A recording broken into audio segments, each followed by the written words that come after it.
And I think we are live.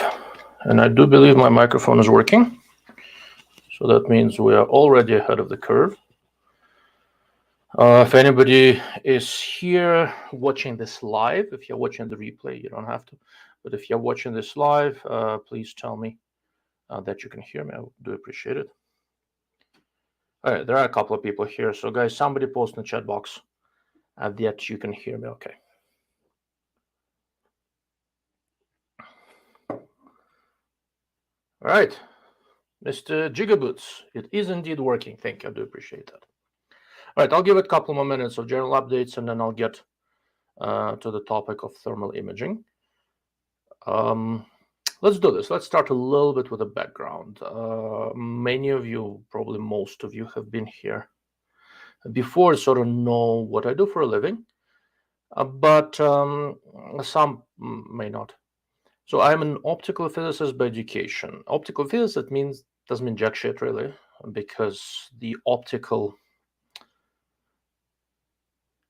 there's a lot you can do with optical physics, with optics, that would not ever touch anything related to any sort of targeting devices. But it so happens that while my education has really been more lasers and fibers and stuff like that, through most of my professional career, I worked with imaging devices, meaning day cameras, thermal cameras of all sorts. I worked on some uncooled thermal, cooled thermal, some space stuff. I worked on movie cameras. I did a stint for a few years in the commercial world on image sensors for machine vision and movie cameras and broadcast cameras and stuff like that. So my real field of expertise in many ways is something called electro-optics and optoelectronics, which is not the same. Electro-optics and optoelectronics, not the same thing. I somehow ended up spending most of my professional career working in those fields. And what I do now when I'm not talking to the camera, for my day job, I run a US division of a small company that makes electro-optical test equipment. So all sorts of test, calibration, and measurement equipment for, well, things like this. Let me unplug that. Thermal cameras, day cameras, rifle scopes, targeting systems. 90% of what I work with is military, of some sort. And what we do, we basically touch on a variety of different things. So as far as my general field of expertise goes, this stuff, thermal scopes, etc., is actually much closer to what I do for a living than conventional rifle scopes. That just so happens that I like shooting, and I became interested in conventional rifle scopes and started looking into how they work, how they function, how they compare, and that's to a significant degree is what brought us here.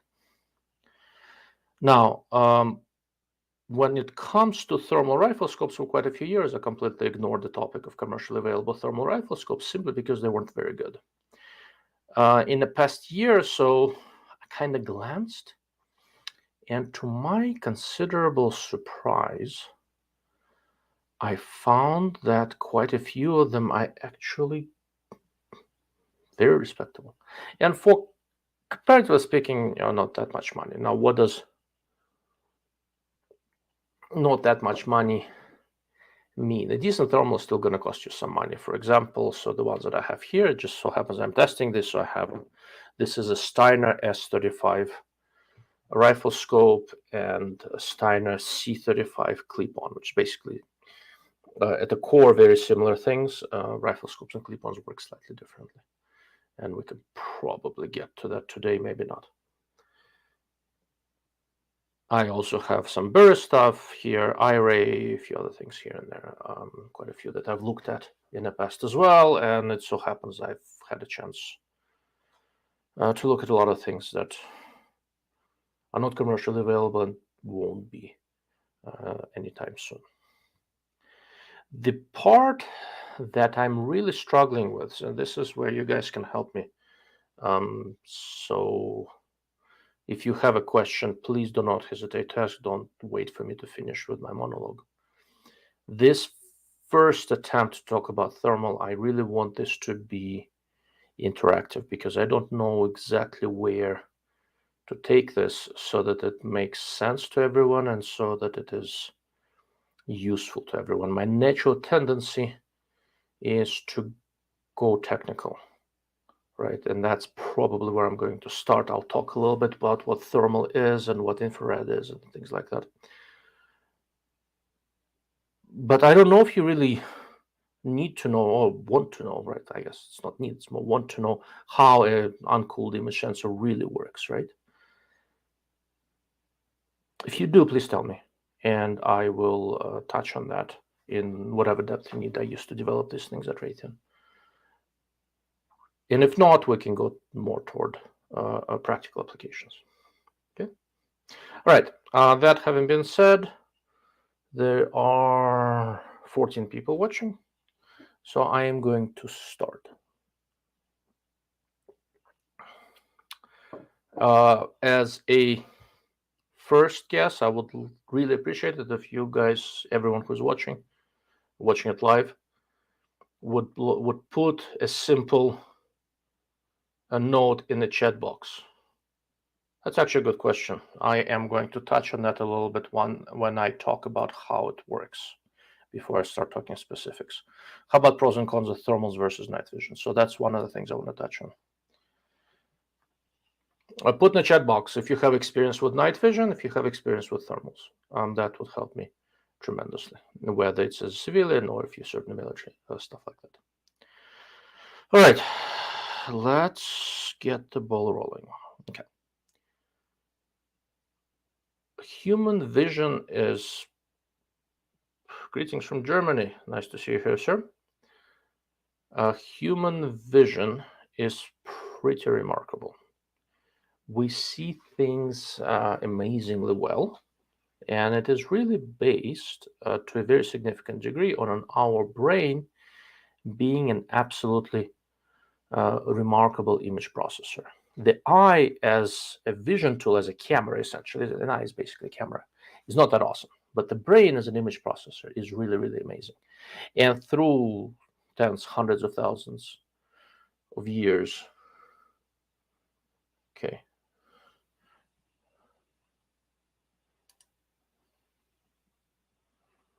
Okay, I have experience with older night vision. It wasn't great. No, older night vision really was awful. And Randall, curious the best way to defeat both type systems. Seen some vids on it. Little nugget to know just in case. I don't know if I can touch on this one. I need to think about that. Okay, so use them in the military. Zero experience with either. But okay, so this is really the reason I'm doing this. Zero experience with either, but the price versus performance value proposition is becoming compelling. You are absolutely correct. That's why I started looking at them. Okay. So okay, Paul M. Thank you, sir. Do appreciate it. That's generous of you. All right, going back. Human eye. Human eye is not that great. Human brain, in terms of processing the image, is absolutely remarkable. And the way we process images, we look for somewhat familiar things. There's a lot of pattern and object recognition happening for things that we have evolved or conditioned ourselves to see. I give you a good example. I've talked about this in the past, right? So I'm somewhat nearsighted, but I wear contacts. And with contacts, my vision is quite exceptional. And when I evaluate rifle scopes, for example, I'm used to looking through them. I have a very, very trained eye. What is a trained eye? I mean, I can pick up imaging artifacts that most of you will not see. And it's not that you will not see it. You will see it. Your brain will not recognize it because you have not trained yourself to look for this stuff. And in the grand scheme of things, you shouldn't, right? Because then you become a snob and end up spending a lot of money on optics. Our brain interprets images it gets from the eye in that same way. And through our evolution, we're used to looking at what is called reflected light. What does that mean? When you look at normal things with your naked eye or through a conventional day optic, there is such a thing as light and dark. And dark means there's nothing to see. There's just not enough signal. And for a conventional day camera of some sort, like like the camera I'm using, the regular camera in your cell phone, it is possible to starve it of signal, so you just don't see anything, just some random noise. Okay, and there is also a concept of light where you have a lot of signal. You can have too much signal, so you can saturate. But there is dark and there is light, and the reason there is dark and there is light is simply due to the fact that you're looking at light that is reflected. When we look, most things we look at with our negative, most normal objects all around us, they don't emit light or any sort of visible to us radiation on their own. There is some sort of a light source. In my case, I have a big ass lamp during the day. I mean, the biggest ass lamp out there that we know of, well, we can easily see is the sun, right? So the sun produces a lot of light and it bounces around, reflects off of things, and that's how we see stuff. And when there is no light source, or the light source, the sun is blocked by something, or if I turn the bulb off, right, there's nothing. It's dark. That happens to occur within the fairly narrow range of wavelengths. And if you're not familiar with the concept of wavelength, within the visible range, we interpret wavelength as color. Red light is a different wavelength as blue light. Blue light is shorter wavelength or higher frequency light. Red is longer wavelength or lower frequency than green. And when we talk about light that we cannot see with our naked eye, we talk about infrared. Infrared just means light with wavelength that's longer than red. Or we also talk about ultraviolet. What is ultraviolet? In this case, it just means the wavelengths that are shorter than violet. Shorter wavelengths, higher frequency. There is also a correlation to how much energy each photon carries in a particular stream of light, and it correlates to the wavelength. The longer the wavelength, the lower is the energy of each photon. Light can be thought of as a stream of photons or as a wave. It behaves as both. That we probably don't need to get into too much. For the purpose of this discussion, I am going to talk about wavelength, but treat light as a stream of particles.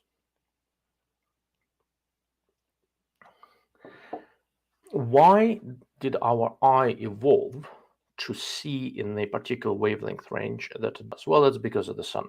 At the temperature at which the sun burns, ballpark 6,500 Kelvin, something like that. Kelvin is should step back a little bit. Kelvin is a measure of a temperature that starts at absolute zero. Each 1 degree of Kelvin is equal to 1 degree centigrade.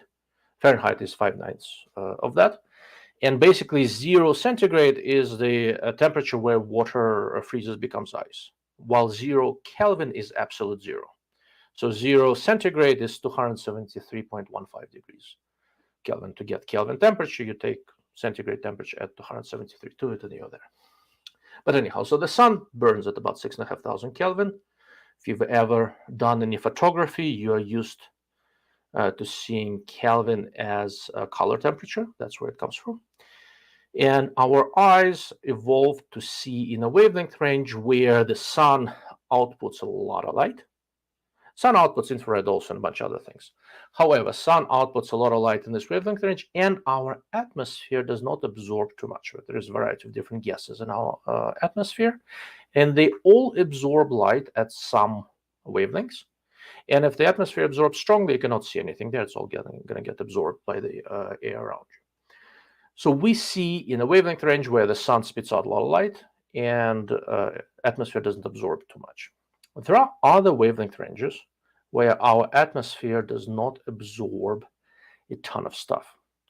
And those are the ones that are relevant to us. They're all in the infrared range, meaning at wavelengths longer than red, longer than the longest that we can see. And I had a graphic here from one of the presentations that I sometimes use for work that should be able to show you that. That is on the wrong screen. I tried to go in the presentation mode and it's blocking my screen. So I'll share it so you guys can see. And that sort of gives you an idea of where we see stuff. Okay. All right. When I try to go into presentation mode, it does not do anything useful for me. I'll try again. See if it gives me anything useful. No. This way I can't see the screen. All right. Sorry. You'll have to see it this way.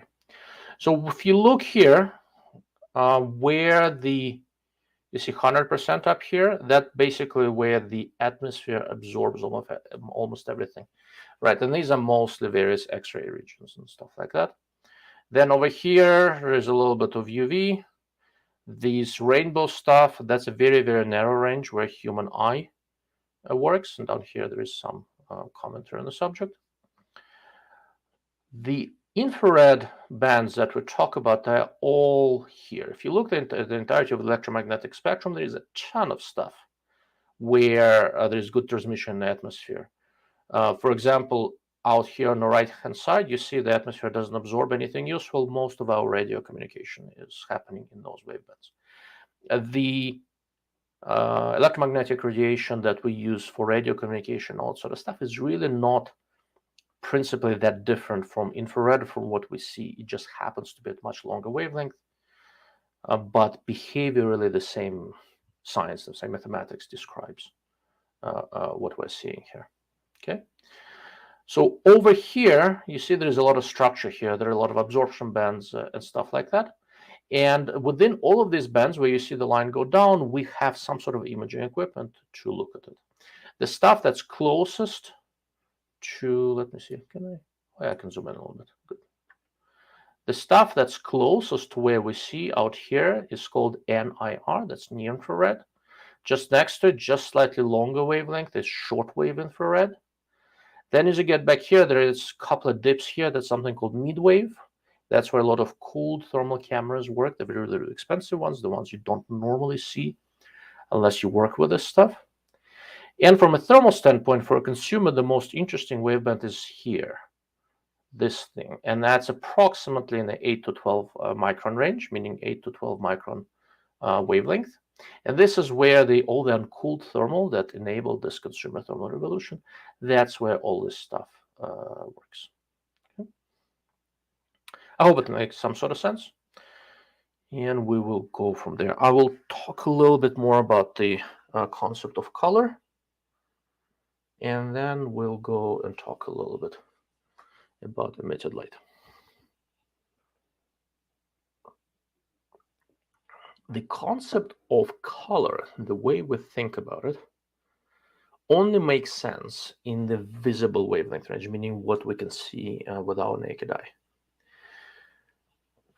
Although within the visible wavelength range, color means wavelength, once we go outside of the waveband that we can see with the naked eye, color means nothing. It's basically all grayscale, essentially. So when you look through a thermal weapon sight of some sort of thermal camera, something like that, you see nice colorful things. It's all false color. What does false color mean? False color means that whoever designed that camera weapon sight, whatever has been trying to assign colors to different signals, to different signal strengths, different signal intensities to make the image look a little bit more palatable to a human eye. Hold on one second. My daughter just picked in. Julie? Yeah. Everything okay? Yeah. All right. I got 100% on the quiz. Okay, everybody, my daughter got 100% on her math quiz. I hope you're as excited as I am. Anyhow, I'm making my kids do all sorts of extracurricular math because American elementary school doesn't teach them. Well, I don't know what they teach them. They sure as hell don't teach them math. But anyhow, what was a color? Whatever color you see in a...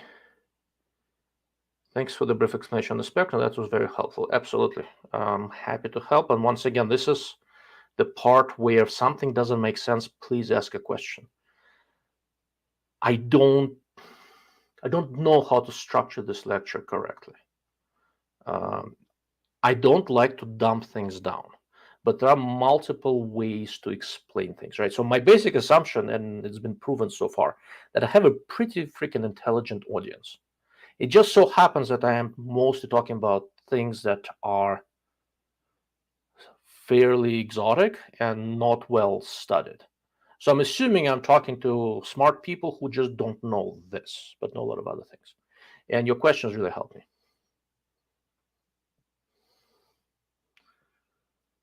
All right. If she keeps listening, she might also make 100% her next physics test. No, she's not taking physics yet. She's in 5th grade. Soon enough, though. They're already beginning to understand. In this weird math class I'm making her take, they also do some kinematics and some basic physics already, which is good. Where was I? Color, yeah. So outside of the visible wavelength range, color makes no difference. And that's why, for example, when you take a thermal rifle scope, one of the things you can start changing is the color palette. Palette. I'm not sure how to pronounce it correctly. P-A-L-E-T-T-E. Palette, I think. Different people will prefer different ones. I have a lot of experience looking at thermal images, so I like the simple, white hot images, things that are like this. For example, let me show you a screen. That's a picture from this same Steiner rifle scope that I've been showing you. Okay. So this is from a hawk hunt. I took the Steiner 2. There is a wheat field out there. That is unfortunately not the area of the lease that where we could go, and all of the animals over there, it's all of it is deer. We were hunting hogs, so deer were naturally everywhere. The deer are several hundred yards away. The closest maybe 500 or 600. So we're pretty far. We're pretty far out here. I mean, okay.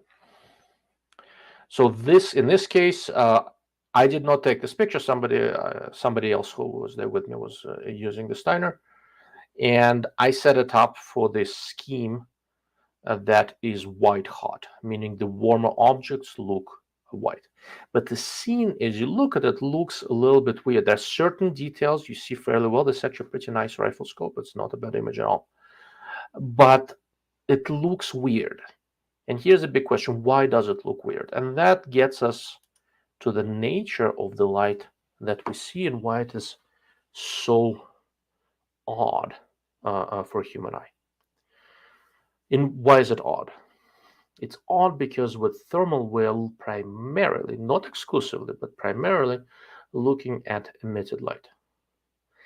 We are looking at light emitted by any object that is not at absolute zero. Okay, there is a way to calculate how much heat an object over a certain temperature with a high enough emissivity, emissivity is a different conversation, emits. And it so happens that most of objects that are roughly the temperature of a warm-blooded animal or a human, the peak emission of energy comes within that long-wave infrared thermal region where we use these uncooled microbolometer type thermal cameras, thermal weapon sights. Okay. The reason this image looks so weird is that if you think about it, the emitted light always looks odd, and always looks odd because there is no texture. For example, so when you're looking at me, this is reflected light. I have a light source right here to my left. You can see my hand is brightly lit because I'm holding it right in front of the light source. And what you're seeing on my face is all sorts of texture. There's texture to the skin and all that sort of stuff. If you were looking at me with a thermal camera, and shit, I should have set it up. I didn't. Crap. Okay, I'll do a follow-up on this. And so both of these have micro HDMI outputs. I should have thought about it. I could have set one of these up on a tripod and blasted the video out to you. Do I have a micro HDMI cable? Shit, I don't. Okay, you'll have to take my word for it, and I'll set it up next time. Okay. Because this light is emitted, all the little texture in the skin does not show. In the texture in most object does not show. On top of it, when you're looking within these thermal infrared bands, there's always a lot of signal. This concept of dark, meaning no signal, and light, meaning there is a lot of signal, is very, very different. Because everything around us radiates heat to some degree. And how much heat depends on the temperature of this object. But most things you look at around you, they're not that different temperature. It's a lot of signal. Whenever a thermal camera is looking out there, it's always a lot of signal. So how does it differentiate, right? When we are looking with our naked eye, something is darker, something is lighter, we're just looking at pure signal strength. What a thermal device, thermal camera, thermal weapon sight is looking at is temperature differential. Okay. I'll post back up this image of, see, do I have a better image here by chance? Who will then know? Oh, there we go. This is going to be somewhat useful. There we go. So this is with the same rifle scope. This is an image from when I was sighting it in, and that is generally fairly nicely illustrative for what I'm trying to do here. Okay. And let's make it a little bit bigger. There we go. So I'm looking at the targets far, I don't know, probably around 70 yards away, something like that. I don't remember for sure. There are a couple of stands. These are just wooden cardboard stands. Behind it,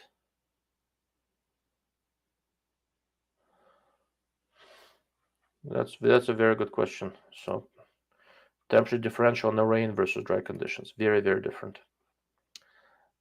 This is dry conditions, and what you're looking at behind is mostly sand of all sorts.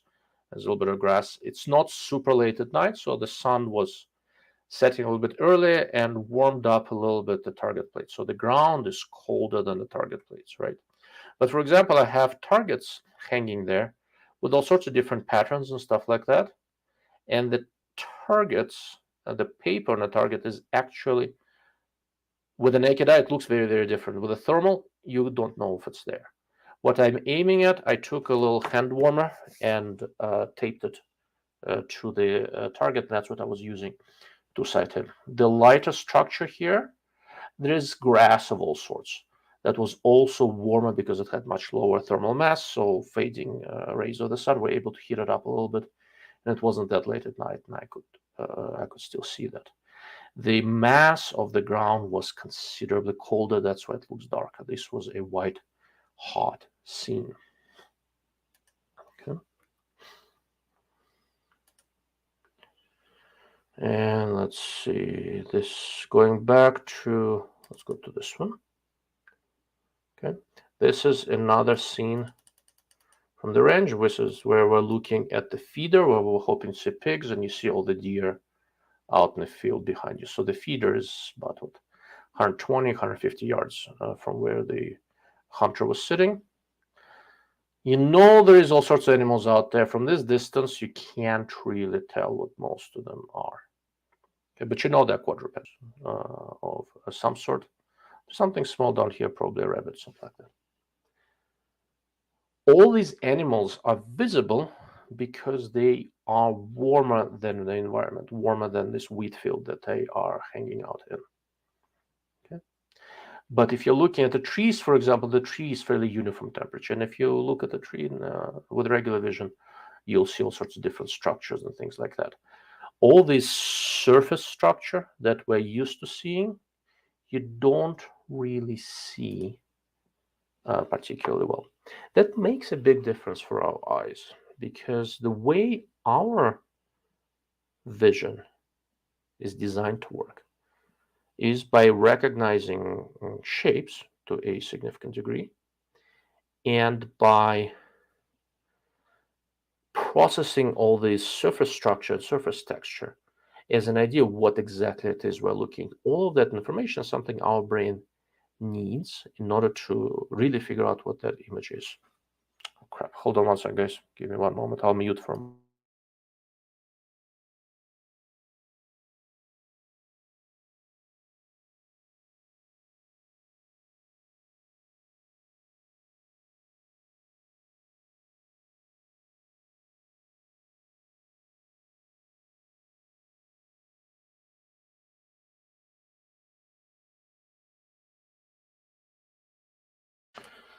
False alarm.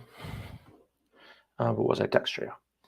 When you are looking at a thermal image, what is happening is that what a thermal rifle scope is, basically takes a thermal image and converts it into something that your eye can see. I'll sketch out what all this stuff looks like momentarily.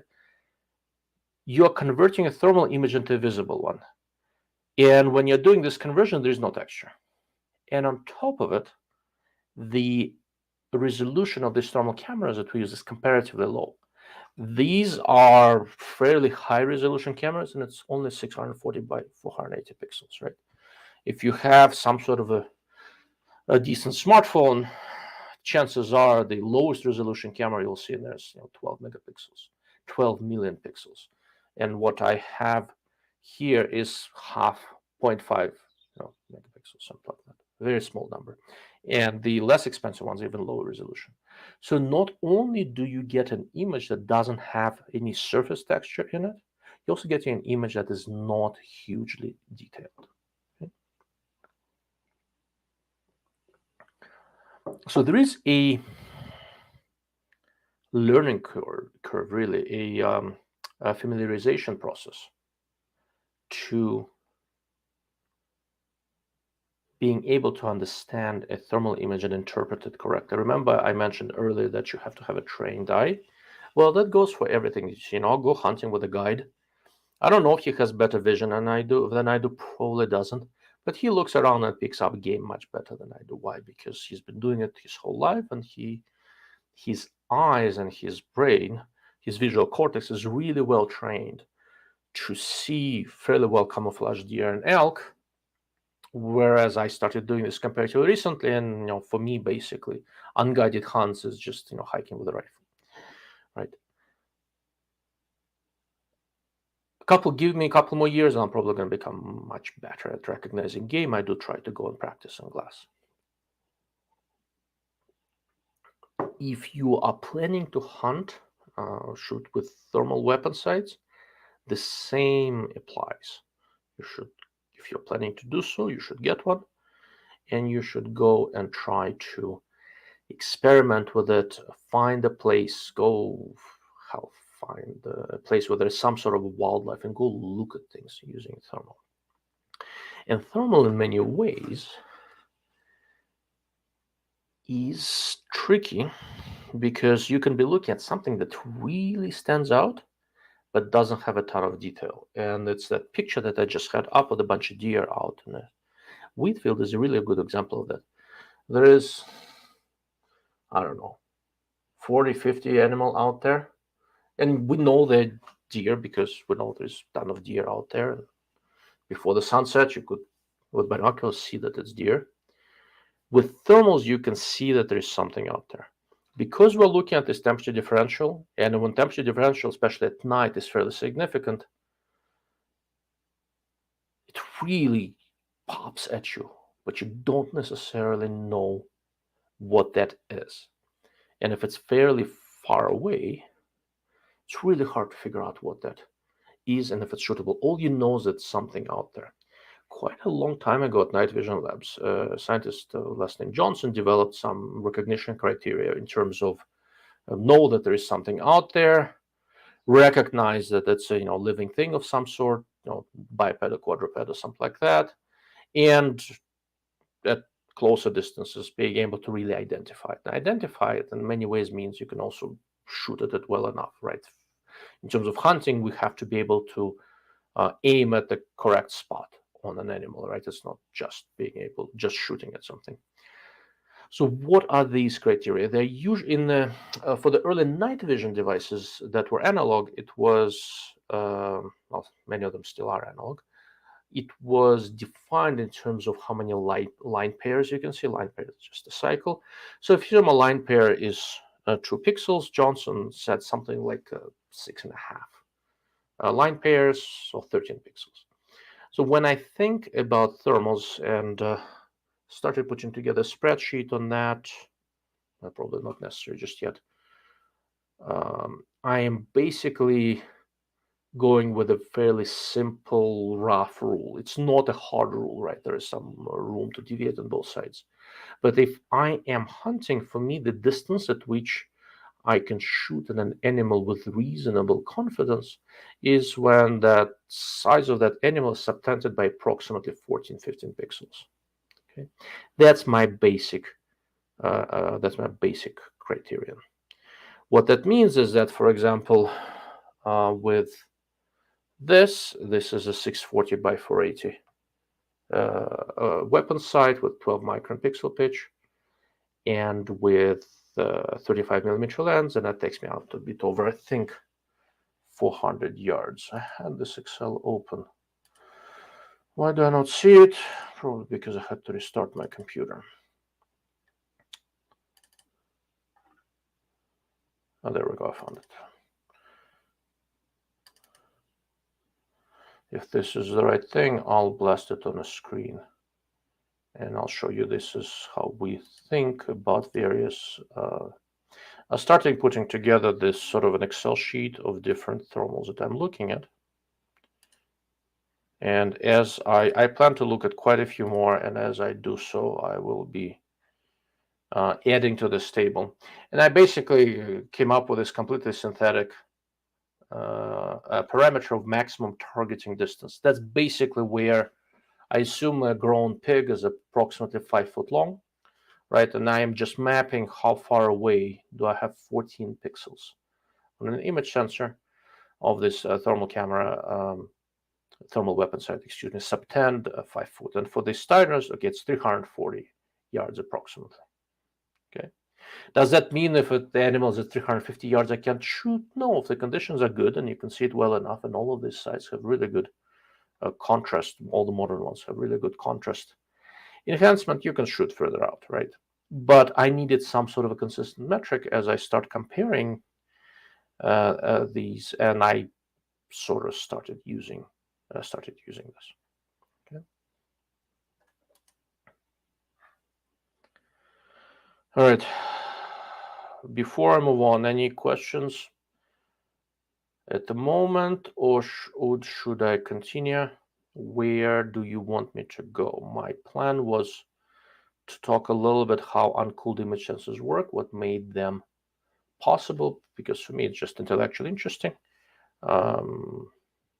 Without uncooled image sensors work very, very differently than any sort of an image sensor in your cell phone, any conventional cooled image sensor, something like that. That's one way I can go.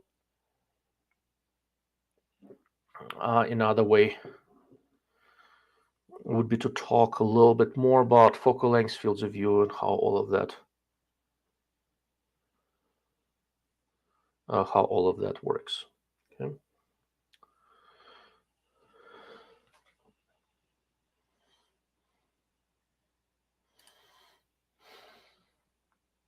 That's an interesting. I spoke with the M1A2 instructor briefly about thermal sights, and he said that gunner is required to use thermals during daylight as well. Would that cause fatigue very fast to the eyes? No, not necessarily. I don't know for sure what they're using. Most modern weapon sights like this actually fuse daylight and thermal and stuff like that. So I wouldn't be too concerned about eye fatigue.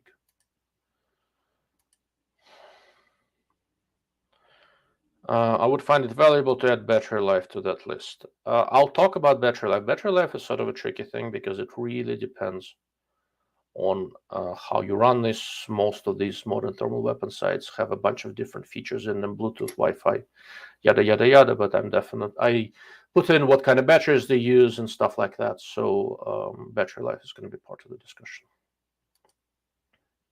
Okay. Right, guys.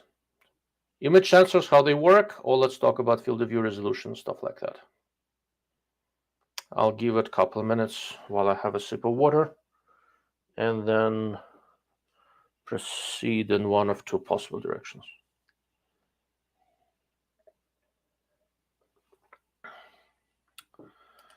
Do you have any experience with Liamke night vision? They have a cooperation with Blazer and are well known for good quality in Germany.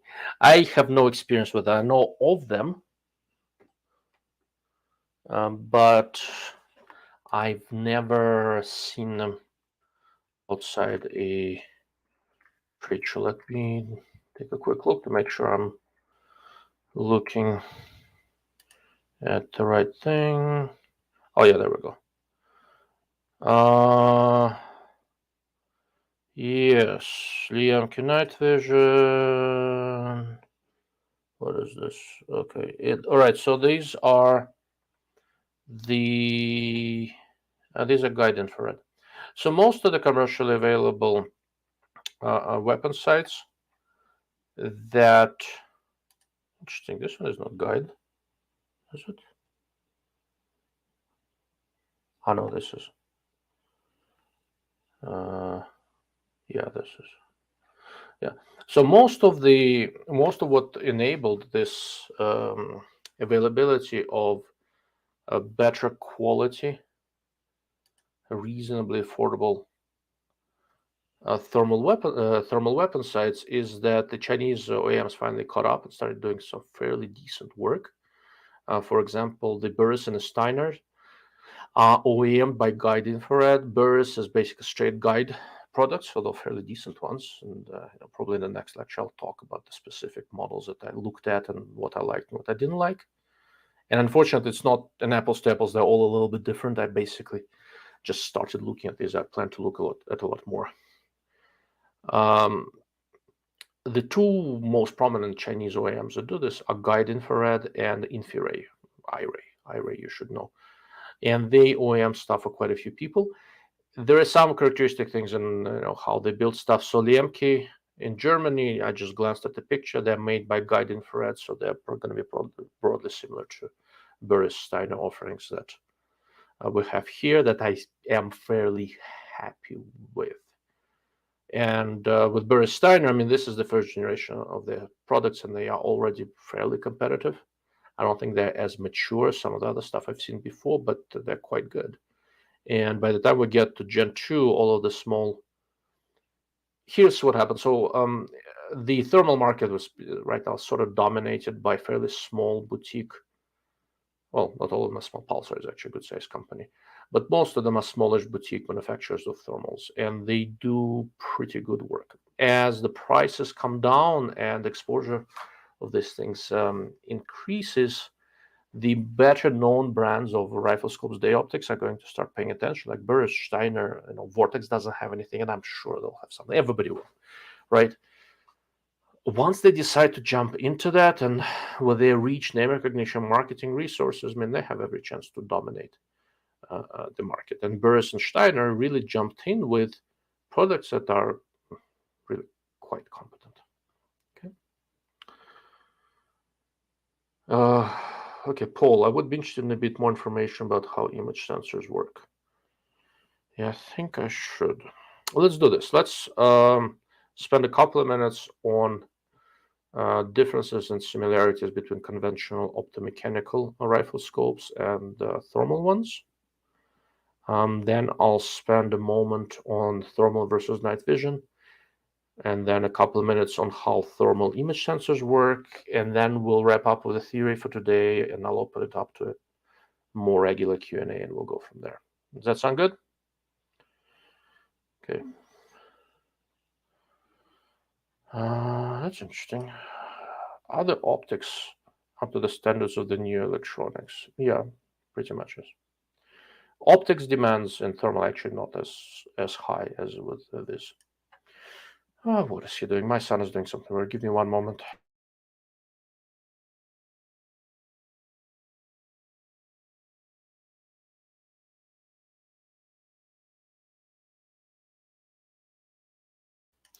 Okay, gentlemen, I have to apologize. I have to pause for literally a minute and a half. I do have a whiteboard prepared. I normally don't do this, but what happens is that,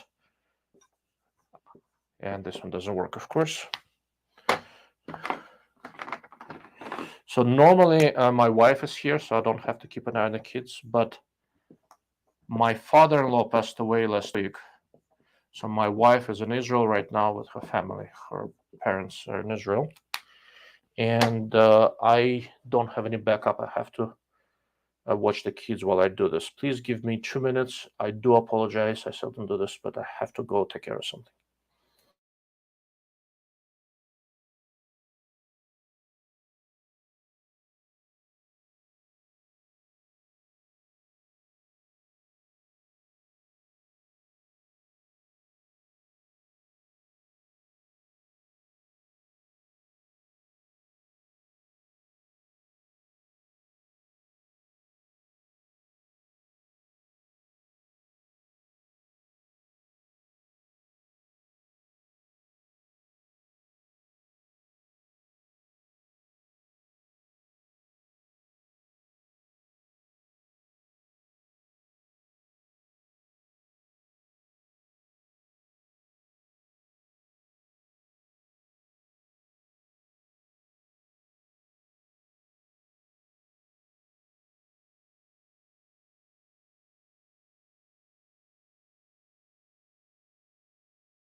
And I am back. Sorry about that. And our condolences. Thank you. He was suffering from dementia and very advanced Parkinson's. It's not a surprise, but still not an easy thing at all. Where was I? Yeah. So day scopes versus thermal rifle scopes. So I used to do occasionally these whiteboard lectures. So if you've seen one of these, my really poor sketching is not going to be a surprise. So conventional rifle scope has some sort of an objective lens, right? Turrets, and there is an eyepiece, right? If you think of the different optical systems that are here, so from here to here roughly is the objective lens, and there's multiple lens elements here, right? Something or other, etc. Down here is the front focal plane. So the objective creates an image here, okay? Then there is the erector system that takes that image, massages it, magnifies it, does funky things with it, and re-images it in the second focal plane. Okay. And then here is the eyepiece.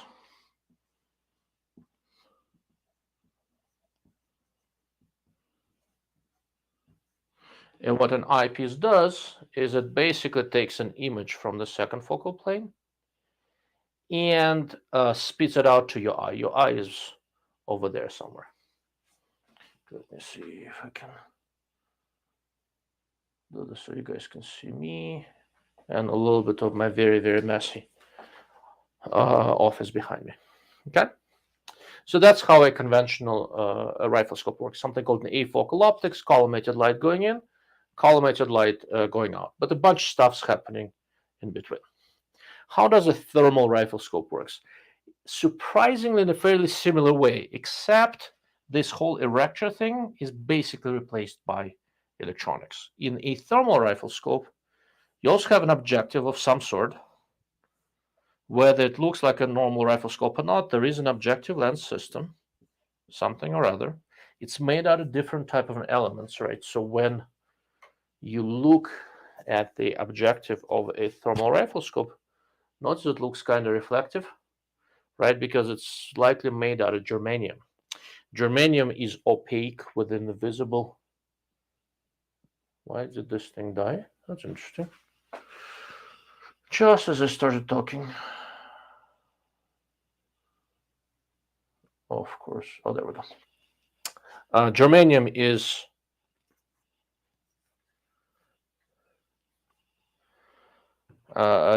opaque in the vis, but it is transparent, transmissible in the long wave infrared. So a lot of these lenses are made out of germanium. But the lens is a lens. It's just made out of different material, and it creates an image somewhere here. But here, instead of having a physically etched reticle, something like that, what sits here is an image sensor. Ah, for the love of... Why is this thing keep on dying on me? I apologize, but look at it and see if I screwed something up or not.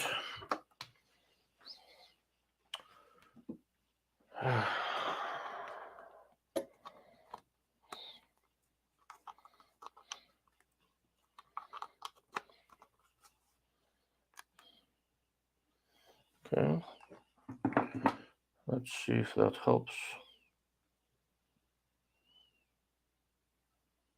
All right, I hope it does. Of course, now the field of view has changed and all sort of stuff. Sometimes I really despise cameras. Now we need night vision. Yes, now you do. But I'm going to zoom in momentarily.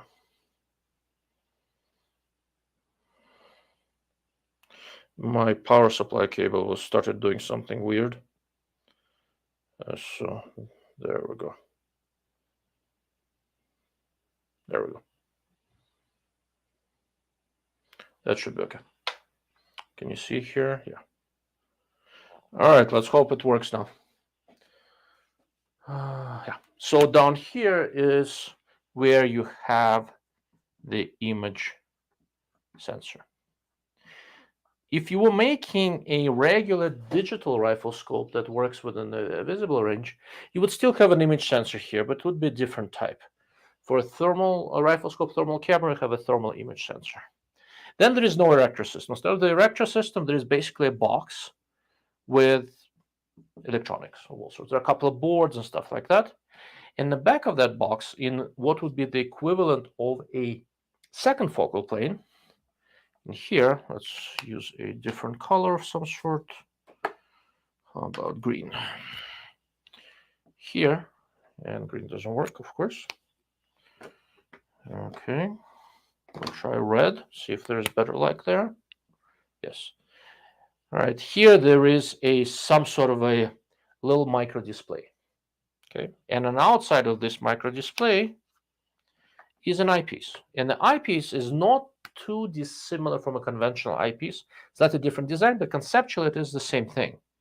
It is something that takes the image from this micro display and spits it out to your eye. So it is essentially an electronic afocal optical device where instead of the erector system massaging everything, you have this electronic box with the image sensor on one side, micro display on the other side, and then that gets projected out to your eye. Okay, before I proceed, does this make sense? Everybody on board with this? I'll take it as a yes. Okay.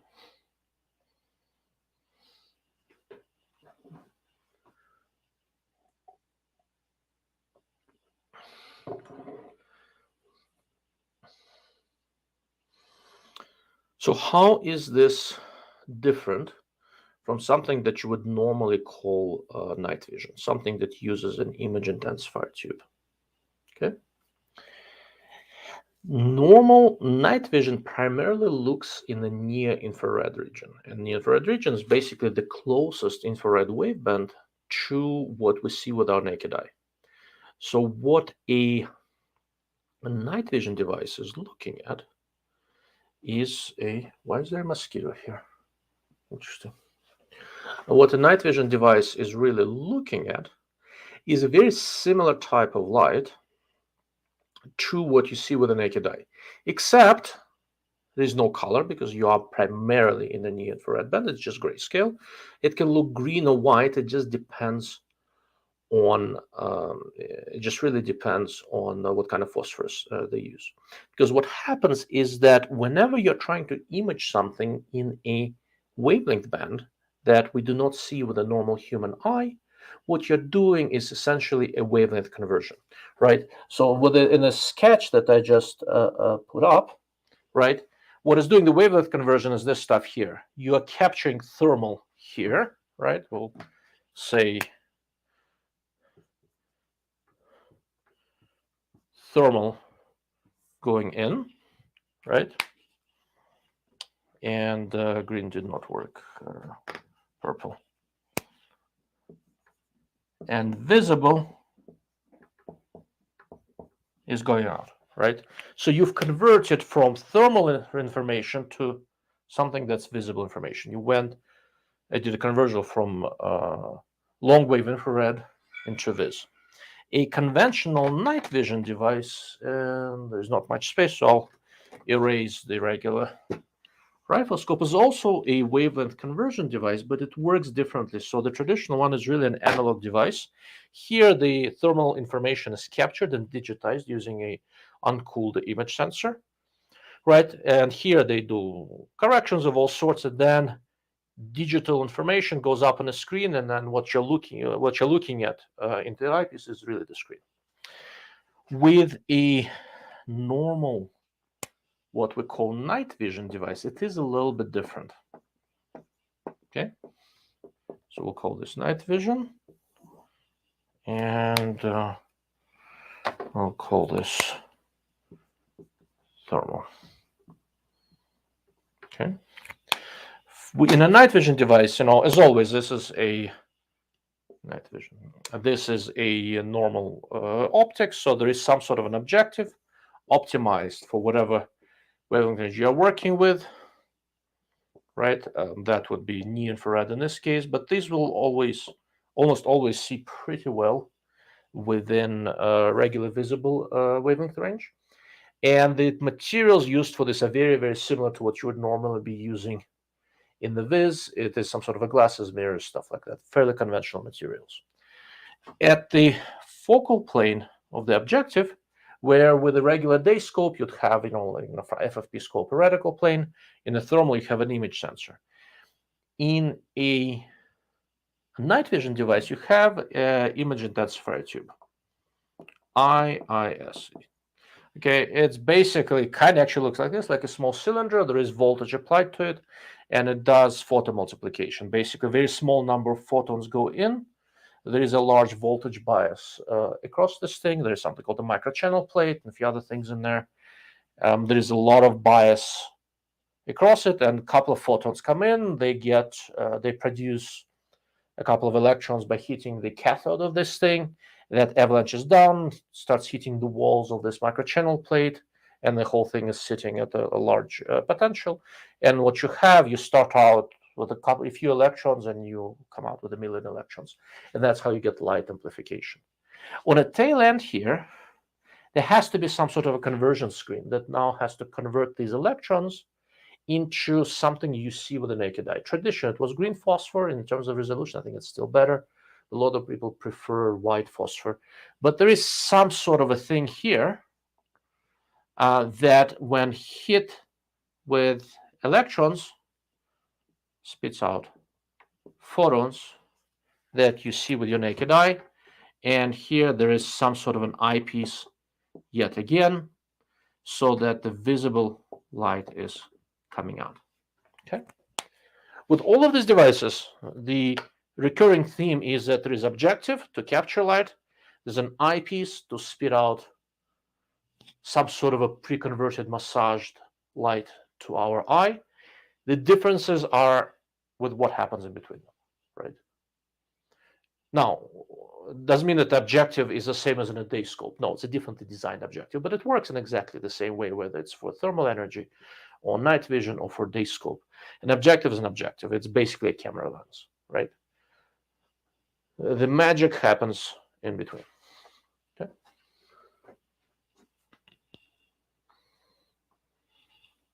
Okay. All right. I hope that makes sense.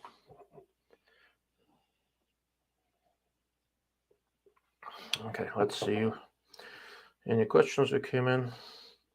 Okay, a little bit off the wall, but this is a quick question to answer.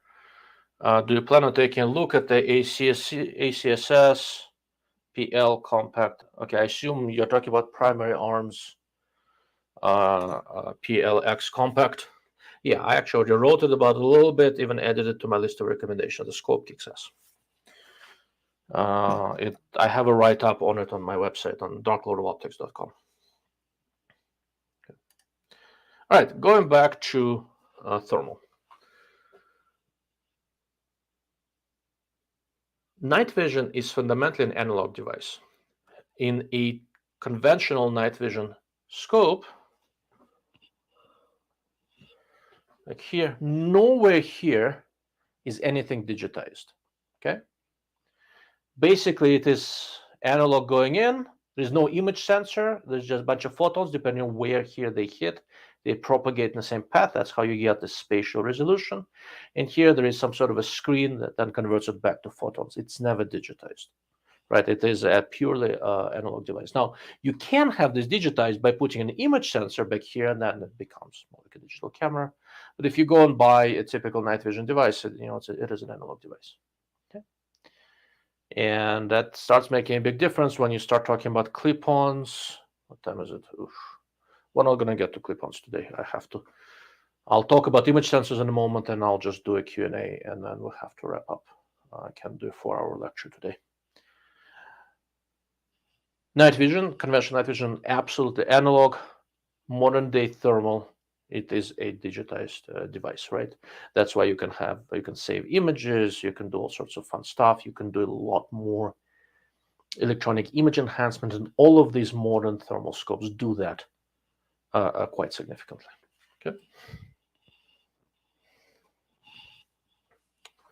All right, everybody with me? Before I move on to talk a little bit why thermal uncooled image sensors are so different from any other kind of an image sensor that we have. Going once, going twice. Either everybody's already asleep or it all makes sense.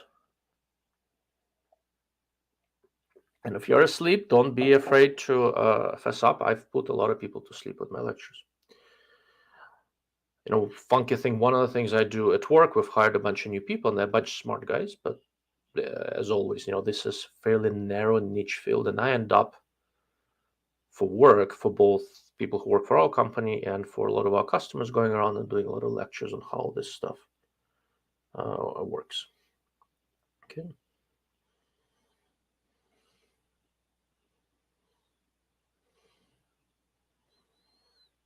Okay. All right. A few people are still awake. That's actually a good question.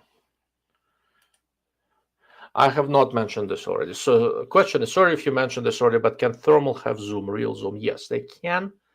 Most of them don't. I think iRay introduced a zoom one. I need to double check. I haven't seen it yet.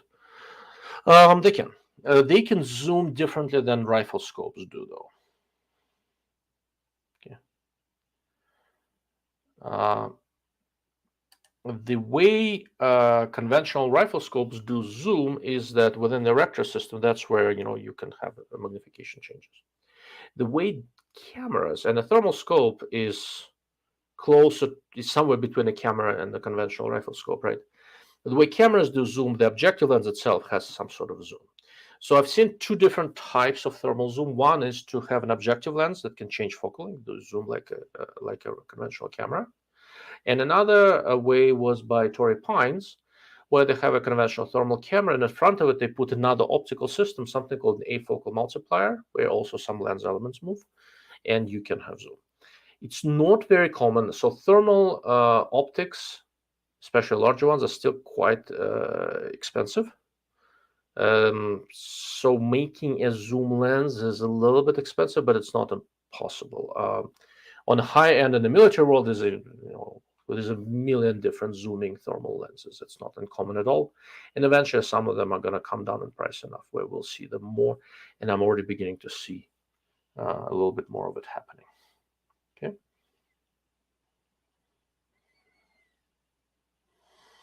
All right. There's some American humor here that that a poor immigrant like me doesn't get. It makes sense. Either you're trying to say it makes sense, or whether I make money talking about this. Hopefully both. All right. Less nerdy topic, and then whatever questions you guys have. How does a conventional image sensor works, like in a camera that's in your cell phone, on a conventional camera, or even most of the thermal cameras, the higher end ones that we send to space and stuff like that, or that fly on drones and target things. I do a lot of stuff with those. They're basically photon counters. Each pixel in it, right? So when you think of an image sensor, it's basically a two-dimensional array of pixels, and each pixel is basically a little bucket. And it's a little bucket that collects photons. Photons get converted to electrons, and then you read them out. You basically count how many electrons you got, and that is proportional to the signal you're seeing. For a variety of technical reasons I'm probably not going to get into right now, we cannot use that approach in the long-wave infrared and still stay in the budget. There are long-wave infrared cameras that are basically photon counters, but they have to be cooled to cryogenic temperatures, approximately 150 Kelvin. So was it roughly minus, I don't know, 120, 130 centigrade. Really, really cold stuff. And the devices themselves are expensive, and then the coolers are really expensive and need a lot of power and all that. That's not really viable if you're trying to have a $5,000 device. Uncooled image sensors work very, very differently in that they are not photon counters.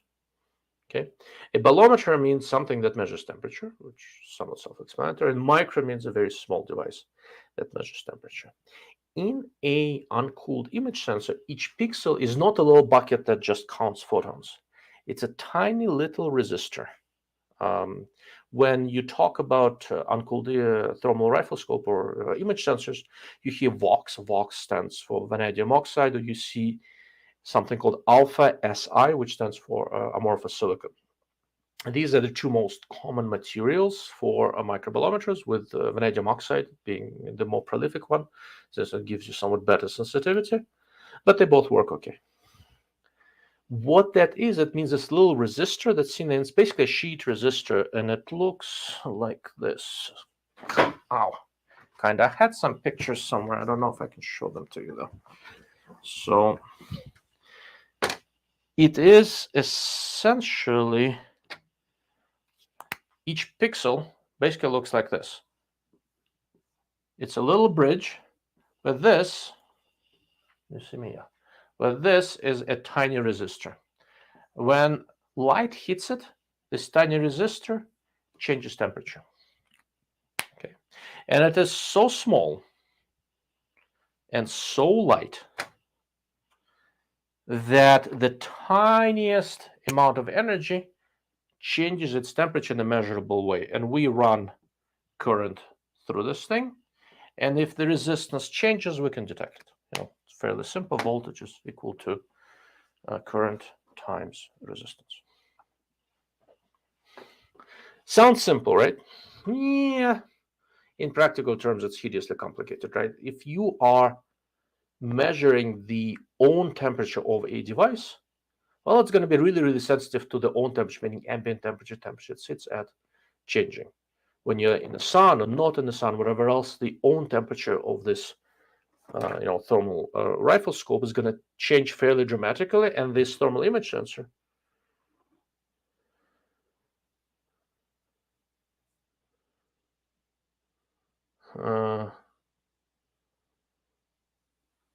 interesting. Okay, Randall, give me a moment to finish this, and then I will pull up your question. When the own temperature of this sucker changes, the image sensor, thermal image sensor inside, is far more sensitive to that than to infrared radiation going in. So the process of trying to calibrate this thing becomes fairly complicated. We've gotten very good at it. That's how these things got cheaper, but it's not so straightforward. And because of this, also the sensitivity of these uncooled thermal image sensors is not as good as that of the very expensive cooled ones, partly because of the nature of them. But they are comparatively inexpensive, and they proliferate. And the volumes, the mass production, does miracles. The performance has really... I worked on these things on one of the early ENVGs, and I'm going to get to night vision versus thermal in there using the field in a moment, because this project I was on was about that.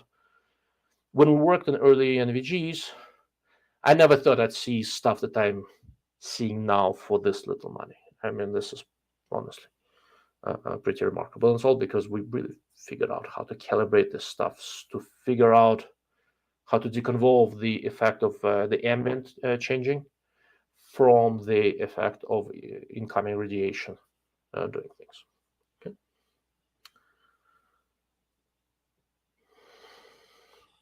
So now let's see, from an application standpoint, night vision versus thermal. And I'm not sure if Randall's question is that or not. Pros and cons for the two main systems. Did I miss that? Heat versus image enhancement, unless I have that wrong. So I think what you're trying to say is not image enhancement, image intensifiers. Image enhancement is when you take an image and make it sharper, stuff like that. Image intensifiers, which is what night vision devices are, they are not so much making it sharper, they are greatly amplifying the signal so you can actually see something. When there are very, very few photons scattered around, that you cannot see it with the naked eye, the image intensifier will amplify it by, I don't know, 1 million times more, and so that you can actually have a usable image. In terms of what's better, what's worse, it's not better and worse. They're really complementary to each other, and I'll explain why. So this project I was on quite a few years ago was called ENVG Enhanced Night Vision Goggle.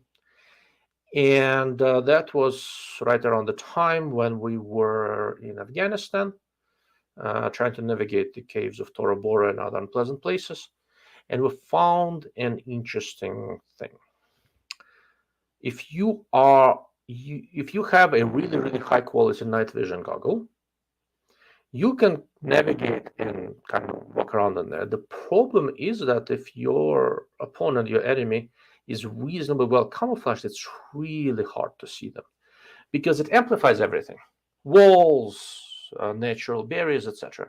But you can walk without stumbling. You can kind of see what's happening if there is any light over there. And in some of the caves, they're so far down, there's no light at all. Sometimes you actually have to use your own light source to provide something to scatter off of the walls and natural barriers and stuff like that. But the problem is that everything gets amplified, both inanimate objects and objects you need to see. So in terms of your ability to recognize your adversary, that does not necessarily give you much. Now, it's better than not seeing anything at all. Don't misunderstand me, right? It's much better to see a little bit of everything than to see absolutely nothing. Well, this is where thermal comes in. And thermal has the opposite problem. If you are in some sort of a reasonably cold environment, or warm, doesn't matter, as long as it's a different temperature than the temperature of a typical human body, anything that's a warm human stands out like a sore thumb. You can't miss it, right? If somebody is trying to hide, as long as any part of the body is exposed, you will see it.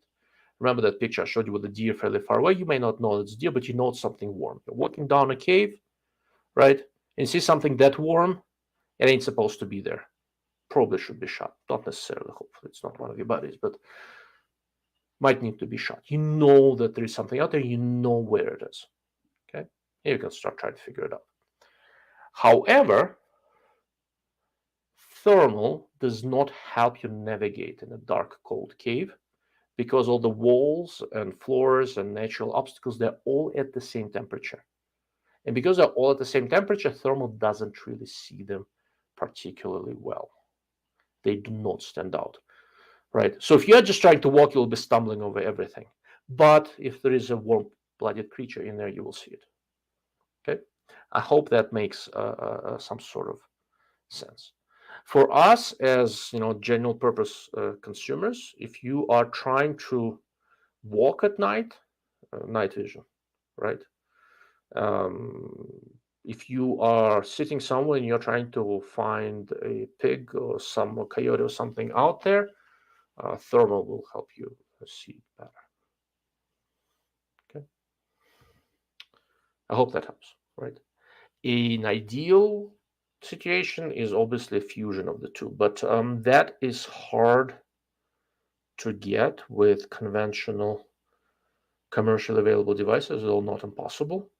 And there are quite a few devices presumably coming up that will help you solve that problem. For example, if I was setting up a proper home defense firearm and wanted to use some of these more exotic technologies, I would be extremely tempted to pick up something like the Steiner CQT, which basically fuses a reflex sight with thermal, and that I can use also with the night vision monocular and stuff like that. So there are ways to fuse it, but it's still expensive, but it's getting there. Okay. I hope that makes some sort of sense. All right. I think I'm going to wrap up with the lecture part of this. If you guys have questions on anything, now's the time. I'm going to hang out here for a few more minutes. And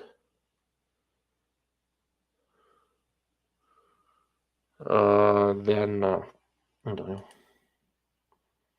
In government, do they make combo visions mesh the two together? If that is open source info, that would be what I do.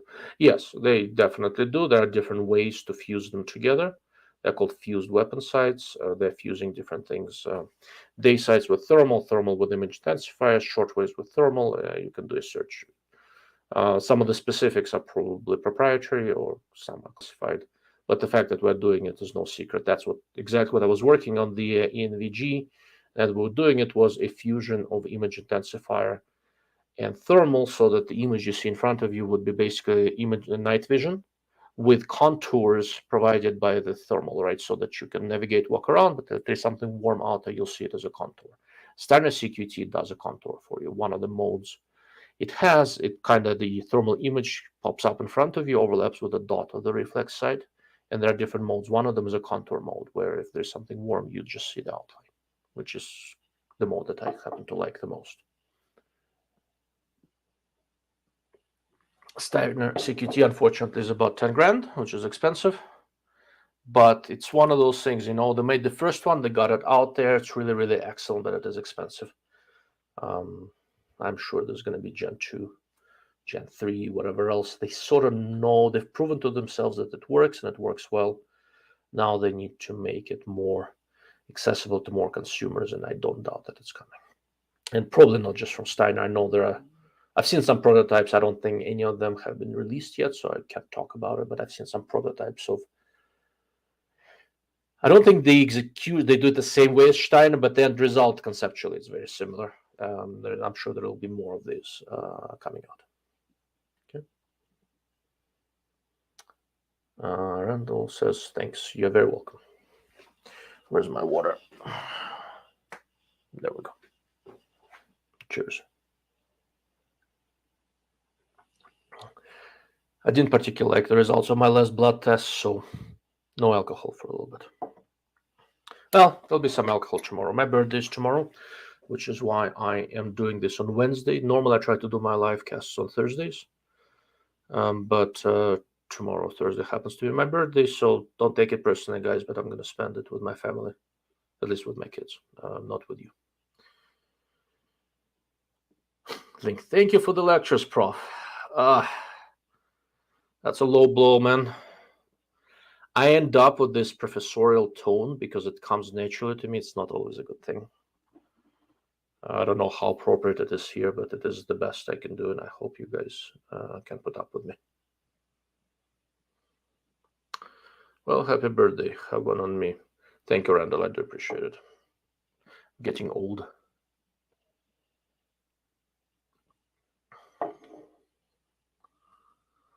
All right. Thank you, Randy. I'm turning a ripe old 46. Interesting. I had some grand plans, but we'll make plans and then life happens. My wife is going to be in Israel for another week or so. So I am here, but my parents are around, my brothers are around. So I'm sure we'll find a way to do something or other.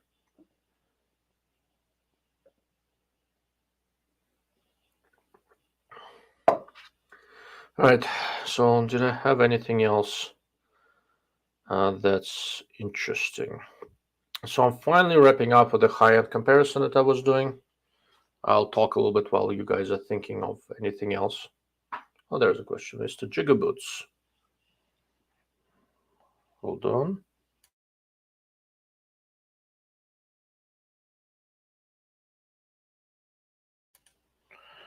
I'm trying to hammer out a combination of magnified optic and thermal clip-on for my 308 SBR, and I'm running into rail space constraints. What would you suggest? Thanks for the lecture. So yesterday I was actually talking about this a little bit and had on my website I have a I'm able to do live shows and stuff like that do not go through YouTube, where I can have a gun in my hand, so it's much easier to show stuff. I have stuff here that sort of answers your question, but I can't. But if I pick it up, they'll kill the live stream.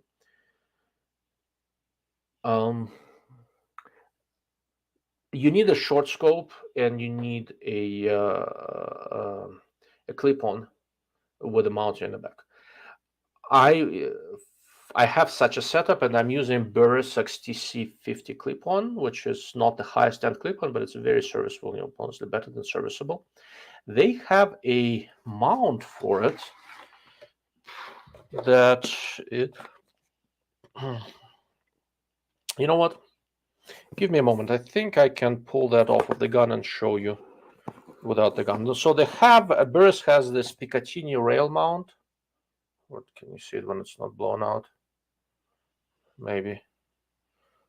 Picatinny rail mount for their clip-on, and the mount's not here, it's on the gun. Just give me a moment, I'll pull this thing off and I'll show you something.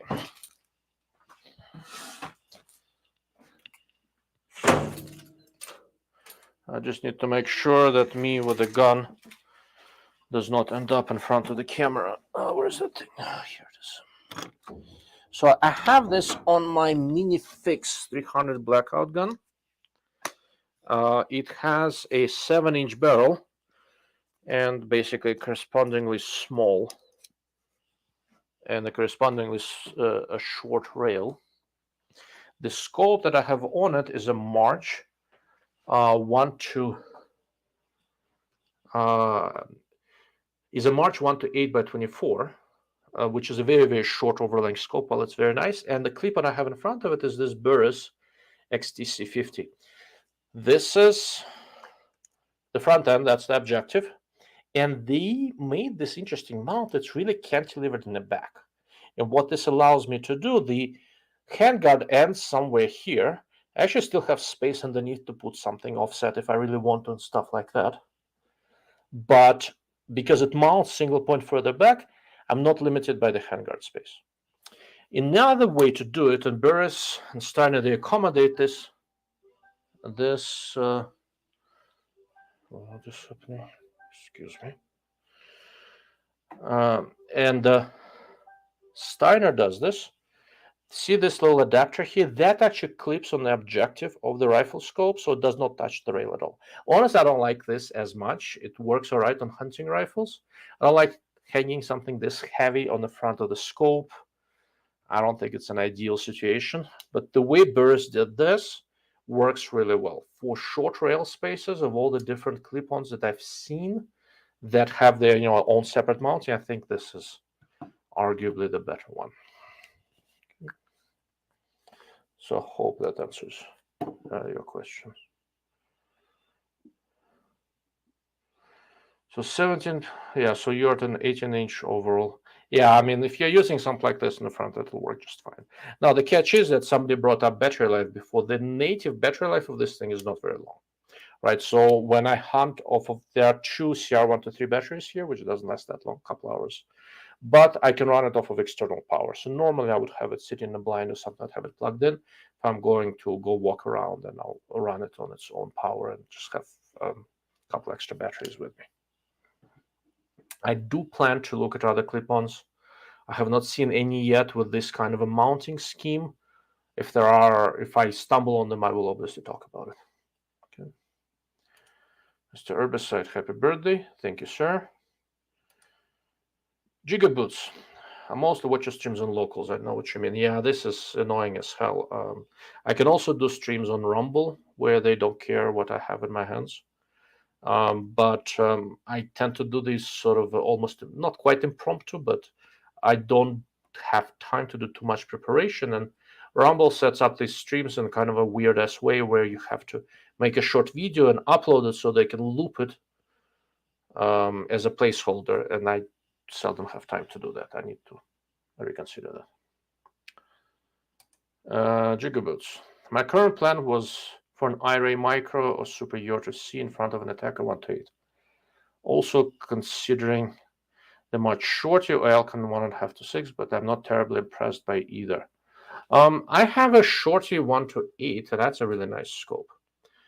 Honestly, depending on what it is, if you can live with the reticle, this new P8 PLX compact 1-8 for $1,500. It is very competitive with the attacker and stuff like that, so I would consider that as well, and it's quite short. As far as iRay Micro goes, I am supposed to get my hands on one fairly soon, so I plan to look at it. And I do want to look at something from Bearing Optics, maybe Super to C or something like that. I need to decide this month. I need to go over their product line carefully. I'm sort of friendly with a guy who owns the company. He's a nice guy. They make nice product. Their cores come from iRay as well, and they do the integration, I think, in their office in Texas. So I need to get my hands on something from Bearing Optics. I know of them. I've briefly seen them. I've never tested one. I intend to.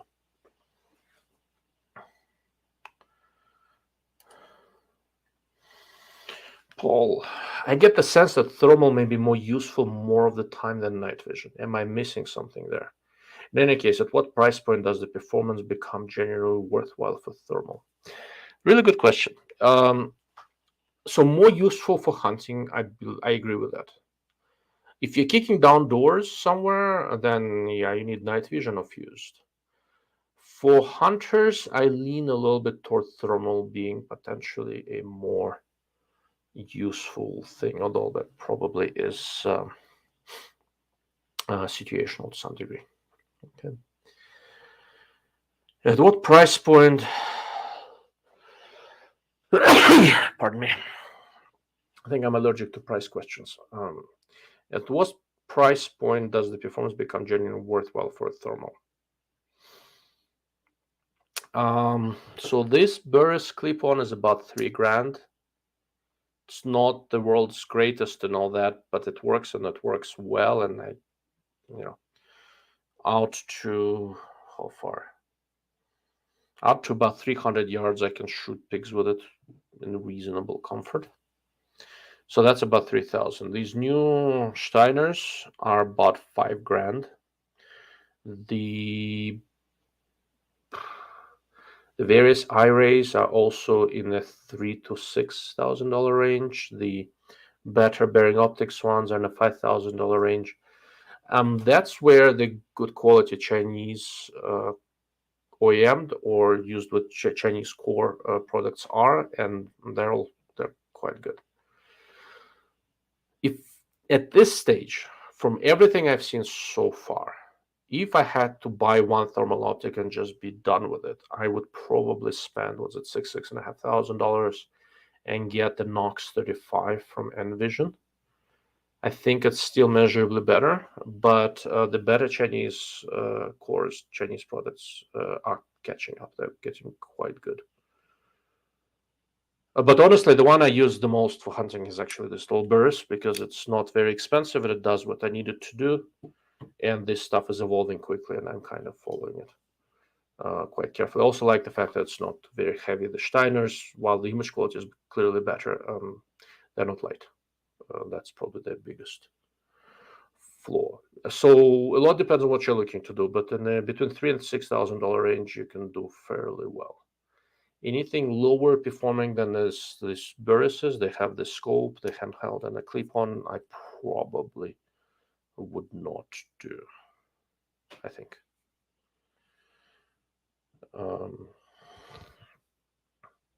Yeah, that's probably I would not go below. For a scope, I would not go below $3,000. For a handheld, the Burris handheld, you can pick up for about $2,200, and it's actually surprisingly decent. But there are a few. For a handheld, for $4,000, you can get the Leica monocular. It's just handheld for observation, and it's about $4,000. It's a high-resolution core from iRay, 640 by 480, and it's really, really excellent for $4,000. It's wonderful. If I was looking for monocular, I'd probably lean that way. If I was looking for rifle scope or clip-on, that's a tougher call.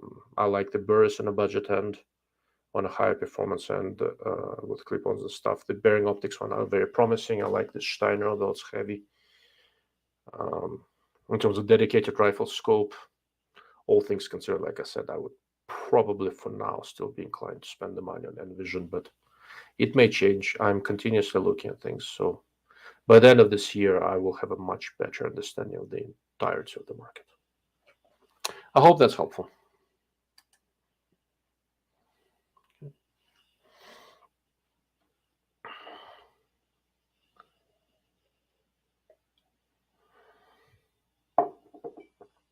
Okay. All right, guys, we've been at it for about an hour and a half. Given that I have the kids here, we need to wrap up comparatively soon. So give me what you got, and then we'll wrap up. And I plan to do another one of these next week, probably Thursday. And there are two options. I could either do a continuation of this whole thermal night vision stuff, or maybe do a final wrap up for high-end 50mm long-range precision scopes. I'll release the video by then and probably talk about it.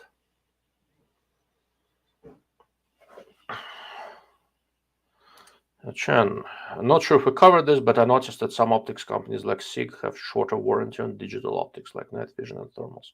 That's very common. Historically, most companies have been doing shorter warranties on electronics. Some started doing lifetime warranty on electronics. I think Burris actually has lifetime warranty. I need to double check. I think Vortex started it when they did lifetime warranty on their holographic. They're basically assuming that you're not going to call them on it in 10 years, because in 10 years, this stuff is going to be much better. And if your old thermal scope has broken, they'll have to replace it with something newer and arguably much nicer. But yeah, if I were doing this, I'd be cautious about trying to do a lifetime warranty on something like this. But all these newer electronics are pretty robust. I mean, most of them work and work well and work for quite a long time. I am continuously surprised on how robust some of these are.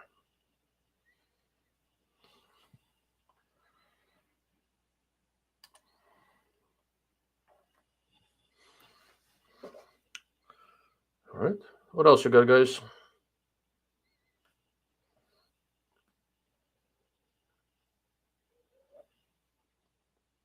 All right. I am going to then go ahead and assume that you've been completely satisfied by this tantalizing lecture. And hopefully I didn't confuse you too much or bore you too much. And please tell me in the comments if you'd like me to explore any of these topics in greater depth. I'll be happy to if it is of interest. As is my plan for the continuation of this, maybe in 2-3 weeks, depending on what my travel schedule looks like, is to talk a little bit about different performance parameters, how focal lengths, f numbers, and pixel pitches come together to give you some measure of ability to predict what to expect out of a thermal rifle scope. Another thing that I probably should cover is the concept of NETD. It is being used as a performance metric for these. And NETD stands for noise equivalent temperature difference. It's sort of a measure of a sensitivity of a thermal optic. But I have a suspicion a lot of companies are fudging a little bit how they define it. So there are ways to do this that are correct. So you can make an apples to apples comparison out of this. But oftentimes it is not, and it's probably something I should touch on. If you want more exploration of technical details, I'll be happy to do that as well. Don't hesitate to put things in the comments. I'll be monitoring what comes up. And to all of you who managed to stick with me through this whole nerdy thing, I can make anything nerdy. That's my superpower. I do appreciate it, and thank you for watching, and thank you for listening. And I'll be back here next week. Good night.